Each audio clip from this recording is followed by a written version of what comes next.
त्यामुळं भक्ती मार्गात येत असताना कुणाचं अर्ज नाही झालं तरी पण तुम्ही वारी जरी केला आणि गुरु गारडे आमचे काशीलिंग बिरदेव जांभई मठात सरपूरपणे वास करतोय, तो सापाच्या रूपात नागाच्या रूपात भक्ताला दिसतोय, माझ्या रूपात भेटतोय, तो बोलतोय, मार्गदर्शन करतोय, वारवाच्या मकरात सांगितलेली इच्छा पूर्ण होते.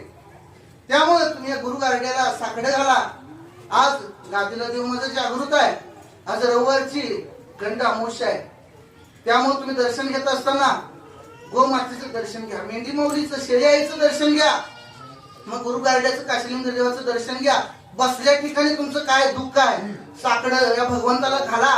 तुमचं काय असेल, शारीरिक त्रास असेल, मानसिक संतुलन असेल, आर्थिक अडचण असेल, तुमची इच्छापूर्ती असेल, ते भगवंत वारू मखनात बसून तुमच्यावर नजर ठेवून तुमची पूर्ण करायला बसलाय. त्यामुळं भगवंताच्या मठात येत असताना पावित्र्याने येणं गरजेचं आहे. भगवंताच्या मठात या वारुळाच्या मखनात सर्व जाती धर्म एक आहे. हिंदू असू दे, मुस्लिम असू दे, बौद्ध असू दे, ह्या सर्व धर्मांना एक गुण आपण मानवतेचा धर्म स्वीकारायचा आणि मानवता हा धर्म एक धरून आपण सगळेजण चालायचा आहे. त्यामुळे कुठलाही अजेंडा मनात न बाळगता सर्व धर्म संभाव हा विचार मनात घेऊन मनात रुजवून तुम्ही या मठाची पावले चालायचं आहे. त्यामुळे कुठलाही मी धर्माचा कुठलाही अजेंडा मी करणार नाही. सांगायची गोष्ट झालं, आपल्या या मठात सर्व जाती धर्माला थारा आहे, पण स्वच्छता महत्वाची आहे. कारण लिंगाकारी चौकलिंग गयाला रुद्र दंडाला भस्म अंगाला असं भगवंत काशीलिंग गुरु गारड्या भगवान शंकराचा वीरभद्र अवतार नवल्या विठ्ठल ह्या गादीला विराजमान आहे.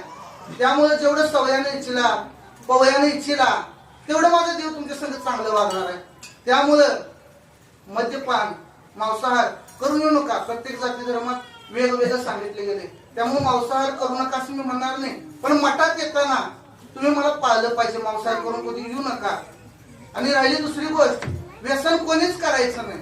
त्याला आमचा विरोधच असणार आहे. व्यसन जर करून येणार आहे आणि मठात येणार आहे देव पावल तर माझा देव पावणार नाही.